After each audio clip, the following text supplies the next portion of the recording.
there. So we're going to bring all these feelings from the feet, that stability, that foundation, up into the pelvis where our root chakra is located. So a lot of these feelings of stability are very associated with our root chakra. And so we can address this, bringing balance to our root chakra, feeling supported by our environment, connected to our purpose, rooted to the earth, grounded, centered, being safe.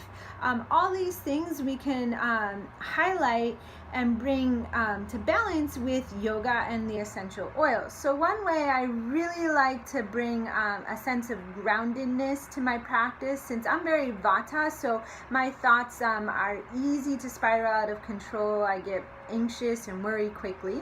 So one type of practice that really helps me is a standing practice. So anything using the feet that we just talked about, finding stability through the foot and through the earth, is a great practice to get grounded and centered and bring balance to your root chakra. If you would like to go over an individual practice or sequence and make that for yourself, just send me an email. One of the oils I love to either diffuse or wear on my wrist, place on the back of my head or even my feet to stay connected, find confidence, stability in myself, is Valour. I use it often before I teach, especially before a big event. Of course, if my mind is spiraling out of control, grounding is a great one. It reminds me of being in a forest. It's very furry smelling. I love this one, especially during a restorative practice, which is also another type of practice to bring balance to the root chakra.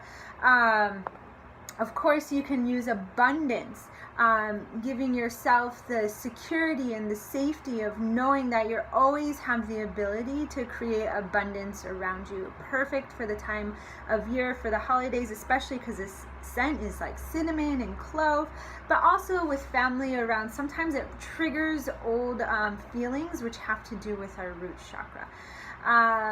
Then two, if I'm feeling especially anxious and having trouble calming down the nervous system, is frankincense. It's one of my favorites.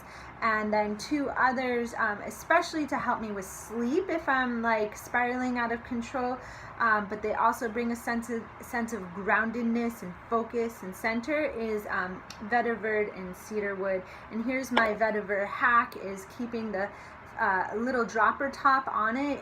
If you've never had vetiver, true vetiver compared to other brands is like honey or maple syrup. It's very viscous. So I keep this on there so I can just drop a drop on my wrist and inhale it in, even though I don't really like the scent. So sometimes I put it on my toe, but it works.